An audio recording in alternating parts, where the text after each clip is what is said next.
Fala pessoal, sejam todos bem-vindos a mais um vídeo aqui do MS Futebol. Seguinte dia de Brasileirão de novo para a gente trocar uma ideia com vocês sobre essa onda que está tendo ao final do Brasileirão de escolhas de seleções de campeonato e coisa. Ontem a gente falou um pouco sobre as limitações, eu vou recordar somente assim, bem brevemente, tá? Você tem uma limitação muito grande relacionada a conseguir assistir os 380 jogos de uma competição. Você tem uma limitação maior ainda, cognitiva de fato, né? Isso é qualquer ser humano, tá? Não estou criticando o jornalista. Todo mundo tem. Que é você conseguir assistir e conseguir construir na sua cabeça argumentos e linhas de raciocínio que não sejam parciais para dar um resultado que você queira e consiga avaliar todo mundo, tá? E o terceiro a gente está avaliando contextos completamente distintos dos outros. Assim, quando você avalia o contexto de um jogador dentro de uma equipe, outro jogador dentro de uma equipe, como a América, da nossa dela, não dá para comparar. Assim, se eu colocasse o Veiga no América, ele não renderia a mesma coisa. Ou a tendência muito grande é que ele não renderia. E se eu colocar o jogador do América no Palmeiras, a tendência já também é que talvez até rendesse um pouco melhor. Mas talvez ainda, colocando ainda outras possibilidades, talvez ele rendesse menos do que ele deveria, porque eu vou estar observando ele o tempo todo, ou pelo menos grande parte do tempo. Talvez o Veiga rendesse mais, até mesmo do que no Palmeiras, visualmente falando, porque eu ia ter só acesso aos melhores momentos do Veiga. Então ia acabar acontecendo a mesma coisa que acontece com jogadores que são as novidades de fora do centro Rio-São Paulo. Ninguém assistiu, tem alguns melhores momentos ou alguns grandes jogos desses caras contra equipes do eixo Rio de São Paulo, e a gente já carimba que o cara é um craque de bola, não tem ninguém melhor. Ele não sabe ter uma tranquilidade na análise. Ou o cara é gênio da bola, ou o cara é um pé de rato. Não tem outra coisa além desses polos. Tá? Então, temos que discutir isso nesse vídeo. Qual que é a diferença de estar na parte de cima e na parte de baixo. Tá? Em termos de quem do seu lado, na melhor situação possível, está rendendo coisa. Bom, vamos ao seguinte. Essa é a primeira seleção do campeonato. A primeira seleção do campeonato a gente já apresentou, você pode olhar aí, tem o Everton, Mike, Murilo, Léo Pereira, Reinaldo, Otávio, Cristaldo, Arrascaeta, Paulinho, Hulk e Soares. Tá? Essa é a primeira seleção. Com essa seleção, a gente vai fazer um comparativo com todas as outras. O que é esse comparativo?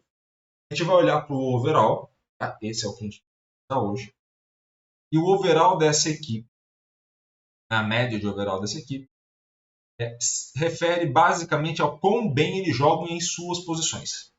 Bom? Então seria a média da equipe como um todo, jogando cada um em sua posição. Esse é o comparativo. E a gente vai comparar isso com todas as outras. Tá? A gente vai ver o que acontece quando esse meio vai modificando, olhando para os melhores. Hein? Não é nem olhando para a média de cada equipe, não, para os melhores. E a gente vai ver o quanto isso vai decaindo ou o quanto isso vai se comportando de maneira. Beleza? Então, vamos ao seguinte. Comparativo número 1. Aquela seleção que eu mostrei para vocês com essa seleção. Lucas Perez, Samuel Xavier, Nino, Adrielson, Marcel, Martinelli, Ganso, Lima, Jonárias, Vitor Roque e Soares. Seria a melhor equipe possível dentro do quinto ao oitavo colocado. Tá? O que muda nessas equipes? Você tem o overall para a primeira equipe, que é essa parte de cima do gráfico, aqui. Você tem um overall de 87, ou seja, de 0 a 100. 87 é a média, para você ver como é alta a média dos melhores da primeira parte. Cai para 81. Não é uma grande queda, mas já significa não jogar bem jogos decisivos. Entendeu o ponto? Você já começa a ter uma queda de performance desses atletas. E aí faça a própria conta para a tua equipe. Se a tua equipe estava ali, por exemplo, dominando a primeira faixa ali, você vai ver os pontos fortes da sua equipe. O que são os pontos fortes da minha equipe? Como que eu consigo ver isso? Se você vier para cá, perceba que você tem 3 jogadores do Palmeiras na defesa. O goleiro, o lateral direito e o zagueiro. Onde que o Palmeiras vai muito bem? Onde que ele começa muito bem? Ele começa muito equilibrado na defesa. Você tem os jogadores ali dominando. quem são os principais jogadores, por exemplo, do Galo? Hulk e Paulinho. Tá? Você tem Otávio no meio campo, Hulk e Paulinho. Você tem um cara de estabilidade, dois caras que são os seus atacantes, ou seja, teu ataque está funcionando bem. Teu desarme está bom e teu ataque está bem. Teu meio de criação nem tanto, quando você olha para a tua zaga, menos ainda em relação a estar tá no mais alto nível. Tá? Podem estar bem na média do campeonato, por exemplo. Acima da média do campeonato, mas nesse ponto, entre os melhores, esses são os destaques. Quem são os destaques do Grêmio?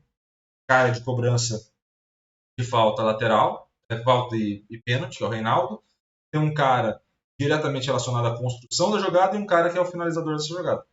Você vai construir esses caminhos de raciocínio para entender como a tua equipe está indo bem. Quem são os principais jogadores do Botafogo? PR, Adrielson. O Fluminense tem algum definidor aí? Não. O Fluminense tem outro ponto? Não. Quem que vai estar no Fluminense? Quem sai jogando com a bola? Xavier, Nino, Marcelo, Martinelli, Ganso, Lima. Sabe? Não está construído. E aí é uma questão só estatística, tá? Não tem opinião minha na história. Poderia até ter escolhido outros jogadores. Mas numa questão estatística, esses os melhores desse grupo, tá? Vamos ao terceiro grupo. Então tínhamos ali Walter, Rafinha, Arboleda, Beraldo, René, do Internacional, Daniele, do Cuiabá, Pochettino, do Fortaleza, Alan Patrick, do Inter, Wanderson e Maurício, do Inter, e o Daverson mais à frente. Isso olhando para as equipes de nono a 12ª, de nona a 12ª do Brasileirão, tá? Comparando, lembra de 87 e 81? A gente já começa a ter 87, 81, 78. Tá vendo que é uma escadinha. Começo no topo, desci mais um pouco, mas ainda está alto. Já comecei a descer da casa de 80. Tá? Vamos mais ainda. Chegamos em quem beirou rebaixamento. Corinthians, Cruzeiro, Vasco e Bahia. Então, do 13º ao 16º. Chegamos aí, temos Marcos Felipe, Wagner, Gil, Medel e Tom. Zé Gabriel, Cauli, Tassiano, Peck, o Veguete de centroavante e o Bruno Rodrigues como ponto. Vamos a mais uma comparação. 66. Então, de novo, esses são os melhores. Você imagina, por exemplo, querer comparar o Veguete, por exemplo, com o Tiquinho. Estou falando assim, 2 níveis acima só. Olha a diferença da média desses, que são os melhores que estão ao lado do Veguete, para a média dos melhores que estão ao lado do Tiquinho. Não é a mesma função. Não chega o mesmo número de chances, não se converte a mesma coisa. Tá? E aí, quando a gente chega nesse 66, olha como vai ficando distante aquele 87 desse 66. Tá? Vamos mais um. Chegamos na zona de rebaixamento, quem caiu para a Série B. Tadeu, Maguinho, Alter, Ceviche, Jamerson, Rodrigo Fernandes, Morelli, Martínez, Marcelino Moreno, Robson e Marcos Leonardo. Tá? Nesse cenário, qual que é a diferença? 50. Então lembra que eu comecei aqui 87, 81, 78, 66, 58. Então, os melhores jogadores, se eu pegasse os 4 que caíram, rodeasse o Marcos Leonardo, os melhores jogadores das 4 equipes, eu chegaria a 58. Se eu rodear o Soares, os melhores jogadores das 4 equipes que estavam ali no mesmo bolo da equipe dele, dá 87. É o mesmo campeonato que eles jogaram? Mesmo campeonato? Não. Então, assim, esse é o grande ponto quando a gente fala do ambiente, do entorno do jogador. Você pode ter jogadores que destacavam, e não dá para saber, respondendo a pergunta de vocês, não dá para saber de maneira nenhuma se o jogador modificaria o patamar da equipe ou se a equipe modificaria o patamar do jogador. Não tem como saber. O máximo que você pode fazer é tentar jogar o cara na equipe para ver o que dá, E mesmo assim é uma conta muito fraca. É só uma conta para fazer marketing e falar que eu sei fazer análise de jogo. Porque no final das contas não é assim que funciona. Tá? Então assim, não dá para fazer essa conta. E a partir disso, o grande ponto é você entender o ambiente.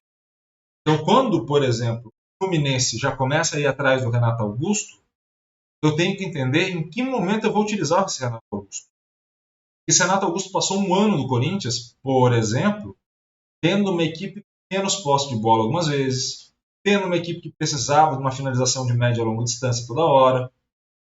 Eu não podia contar com um 9-9 mesmo que fizesse muitos gols, e tinha dificuldade de encontrar os pontos por causa das vendas de ano. Agora no Fluminense, pode ser, por exemplo, que você esteja olhando para o meio campo com Ganso, Renato Augusto e Martinelli, pensando na saída do André. E mais à frente você tem a Keno, Arias e, por exemplo, o Germancano, mantendo os três da frente. Aí você tem um cara que se tocou a bola, o cara faz gol pra caramba, que é o Germancano. Você tem dois pontas habilidosos pela lateral, na ponta direita e na ponta esquerda. Você tem dois laterais de chegada boa no ataque. Você pode trocar de posição. Cara, um monte de coisa que você pode fazer é absurdo. Então, assim, modificar o jogador é modificar todo esse contexto em torno dele. Mas, de novo, ele vai chegar com vícios e virtudes quem jogou no Corinthians todo. Pro bem ou pro mal. Quando a gente fala de outros jogadores chegando, né? No caso do Hugo chegando no Corinthians, a mesma coisa. Chegará com vícios e virtudes de quem jogou no Goiás. Faz parte do futebol, faz parte do sistema de aprendizado desse cara ao longo do tempo. E o mais recente é o que está, obviamente, nele. Justamente porque é aquilo que ele lidou recentemente. Beleza? Espero muito que vocês tenham gostado do vídeo. Amanhã eu vou fazer uma terceira parte, tá? Fazer um comparativo de posição de maneira geral, para a gente fazer algumas discussões que são legais também para finalizar essa discussão sobre o Brasileirão. E aí, obviamente, se tiver mais alguma coisa que eu vá anotando nos dados, eu trago para vocês. Se não, morre assunto vai para as competições internacionais. Também traz conteúdo de outras ligas, não só brasileira. Então, beleza? Espero muito que vocês tenham gostado do vídeo. Se gostou, curta o vídeo com o máximo possível. E, é claro, se inscreva no canal e ative o sininho. Grande abraço a todos. Obrigado pelo carinho e pelo vídeo. Valeu. Próximo.